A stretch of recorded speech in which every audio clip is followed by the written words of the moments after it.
Després del bombardeig mediàtic que va suposar ara fa 2 mesos la convocatòria de les eleccions municipals del 28 de maig, la campanya de les generals d'aquest diumenge ha passat per la comarca sense pena ni glòria. Uns comicis atípics des del primer moment.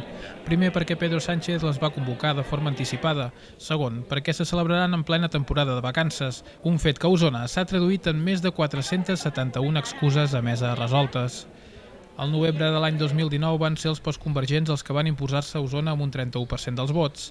Els republicans, amb el 29%, els van seguir de prop. Totes dues forces, però, van situar-se lluny de formacions com el PSC o el PP, un escenari que pot canviar i molt aquest diumenge.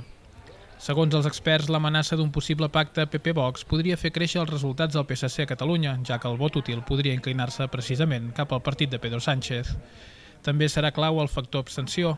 A les municipals del mes de maig l'abstencionisme va disparar-se i, segons el politòleg Guillem López, aquest escenari podria repetir-se aquest diumenge a Osona per dues raons: que en l'àmbit independentista no hi ha res en joc i que el votant tradicional de la comarca no se sent representat a les generals i, per tant, pot renunciar amb certa tranquil·litat a anar a votar. Per evitar-ho, els partits s'han esforçat aquests dies a fer una crida a la participació. Míriam Nogueres de Junts demanava des de la capital osonenca plantar cara a l'extrema dreta espanyola. Cal una reacció en clau nacional a aquesta amenaça constant.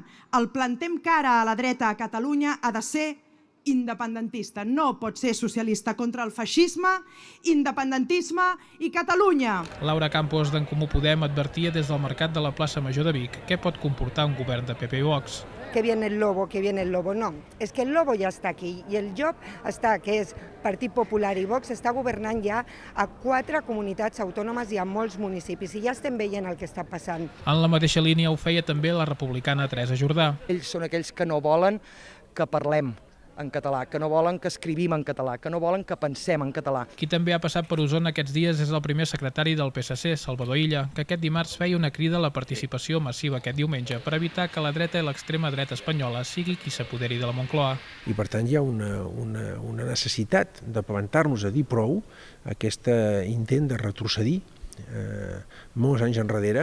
Més crític es mostrava Xavier Pellicer de la CUP, que aquest dimarts condemnava des de la plaça Major de Vic la censura de revistes en català que el PP i Vox han imposat a la Biblioteca Municipal de Borriana. Un partit que veiem que es dedica a empènyer avis i àvies a Badalona perquè no se senti la seva veu antifeixista, feminista i independentista, que es dedica a treure les revistes de nens i nenes a Borriana perquè no puguin llegir en català. Diumenge els resultats de les eleccions es podran seguir en directe al Nou TV en un programa especial que arrencarà a partir de les 9 del vespre i que conduirà Agustí Danés.